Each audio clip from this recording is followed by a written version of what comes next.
Assalamualaikum warahmatullahi wabarakatuh.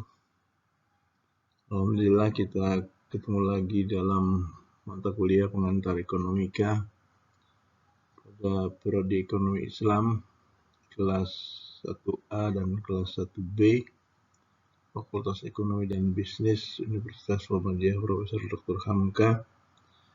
Kita membahas materi pertemuan 5 yaitu tentang kepemilikan dalam ekonomi Islam, dan materi ini saya bagi menjadi 2 bagian, di mana pada bagian 1 kita akan membahas tentang sejarah kepemilikan, paham kepemilikan, definisi kepemilikan, dan kepemilikan dalam Islam. Lalu nanti pada bagian kedua kita akan membahas karakteristik masyarakat dalam kepemilikan pribadi. Sejarah kepemilikan. Banyak teori untuk memahami asal mula terjadinya kepemilikan.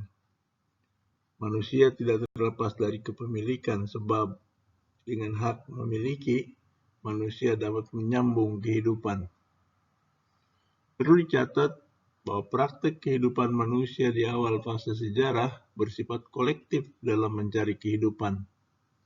Pada fase itu, kepemilikan pribadi berarti juga milik keluarganya. Bahkan seorang manusia berarti milik bagi keluarganya.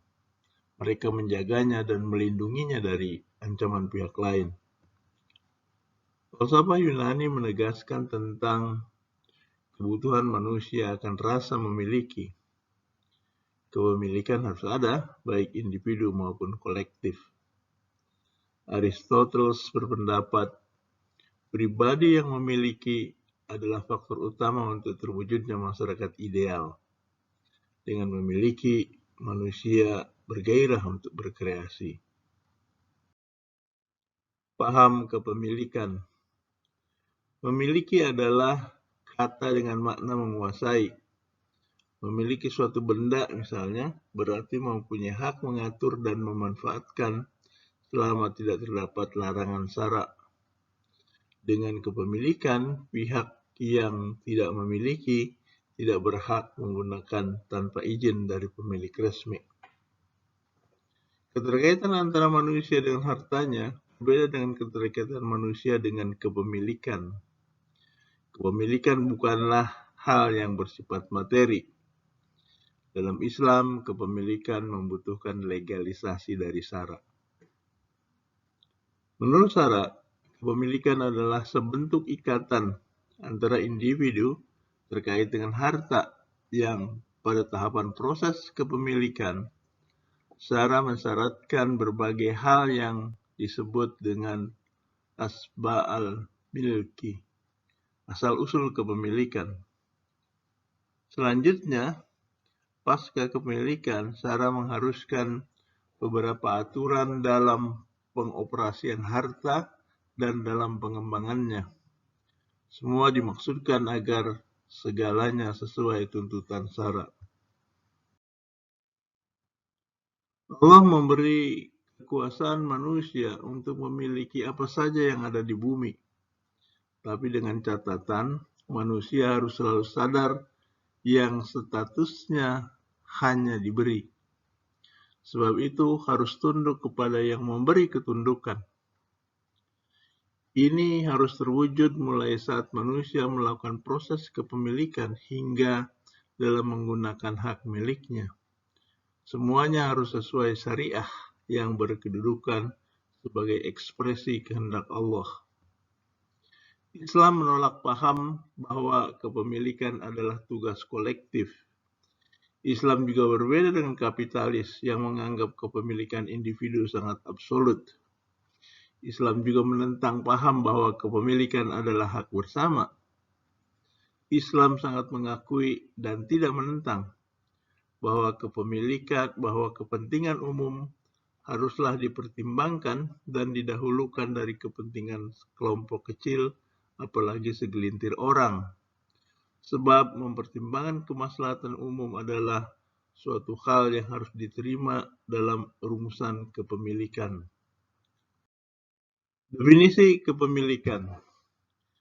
Kepemilikan adalah suatu ikatan seseorang dengan hak miliknya yang disahkan syariah sebagai jelmaan hukum Allah di muka bumi. Kepemilikan berarti pula hak khusus yang didapatkan si pemilik, sehingga ia mempunyai hak menggunakan sejauh tidak melakukan pelanggaran pada garis-garis syariah. Dengan definisi demikian, dapat ditarik kesimpulan bahwa setiap kali terjadi kepemilikan, maka sejatinya tiada ikatan apapun antara pemilik dan benda yang dimiliki sebelum proses yang kita sebut kepemilikan. Baru setelah proses ini lahirlah si pemilik, bendanya sebagai makhluk yang dimiliki, dan otomatis terjadinya hak milik. Menurut hukum dasar, yang namanya harta sah dimiliki kecuali harta-harta yang telah disiapkan untuk kepentingan umum, misalnya wakaf dan fasilitas umum. Selanjutnya, ada dua model kepemilikan. Pertama, kepemilikan penuh, yakni kepemilikan pada benda yang sekaligus juga hak memanfaatkannya. Kedua, hak memiliki saja tanpa hak memanfaatkan. Faktor kepemilikan dalam Islam. Islam mengakui hak milik, tetapi bersamaan dengan itu, Islam mensyaratkan banyak hal. Tujuannya agar dampak negatif kepemilikan individu dapat dihindari dari masyarakat dan tidak mengganggu sosial kemasyarakatan. Di antara syarat kepemilikan menurut Islam adalah keharusan sang pemilik tunduk pada peraturan syariah, misalnya mengeluarkan sebagian hartanya demi realisasi kesejahteraan umum. Dan kalau investasi, jangan sampai mengancam pihak lain.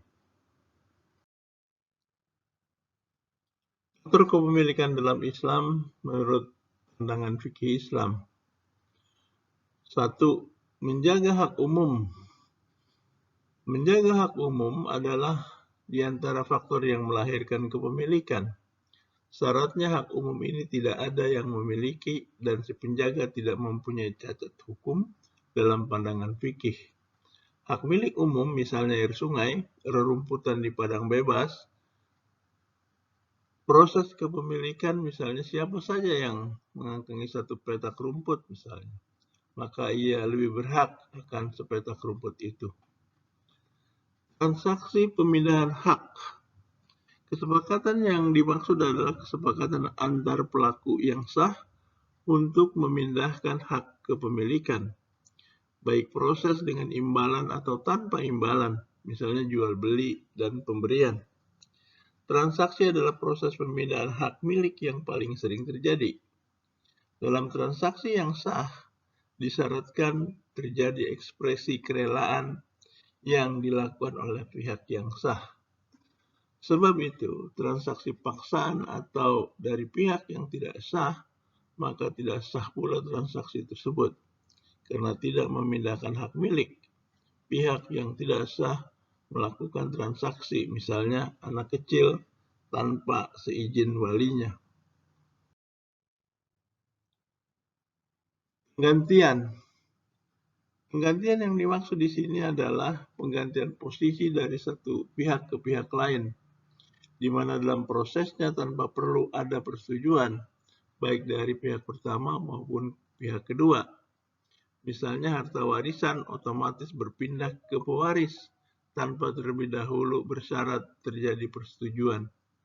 Sebab peralihan hak di sini mendapatkan legalitasnya lewat ketentuan syariah, bukan karena kehendak manusia. Syarat sahnya pemindahan hak adalah tidak terdapat beban hutang mayit yang menghabiskan nilai harta warisan. Pada pewaris, syaratnya tidak terdapat pencegahan hak waris. Di sini misalnya beda agama, pewaris melakukan pembunuhan terhadap mayit dengan berbeda status, manusia merdeka dan hamba sahaya. Jika segala syarat telah dipenuhi, maka otomatis harta warisan berpindah ke pewaris. Sebab harta warisan adalah simpanan mayit yang tentunya demi ahli warisnya. Sistem warisan diharapkan seseorang bekerja keras. Jika kekayaannya akan beralih ke pewarisnya, maka semangat orang akan bangkit dan bergairah bekerja. Ini tentu berbeda kalau ia tahu, misalnya ia hidup dalam sistem sosialis, bahwa harta peninggalannya bakal beralih menjadi milik negara. Seseorang akan tidak bergairah. Mayit tidak berhak menghalangi hak warisnya untuk mewaris. Begitu juga pewaris tidak berhak menolak hak warisannya. Proses peralihan terjadi bersama saat kematian dan tanpa membutuhkan persetujuan. Dalam sistem pewarisan, pewaris tidak dapat memperoleh jatah di luar bagiannya. Sebagaimana juga haknya tidak dapat terkurangi dari yang semestinya. Sebab kepastian jatah datang dari ketentuan syariah, bukan dari kedua belah pihak. Demikian pada bagian 1 ini telah dibahas tentang sejarah kepemilikan, paham kepemilikan, definisi kepemilikan, dan kepemilikan dalam Islam. Pada bagian 2 akan dibahas karakteristik masyarakat dalam kepemilikan pribadi. Baik, kita segera meluncur ke bagian 2.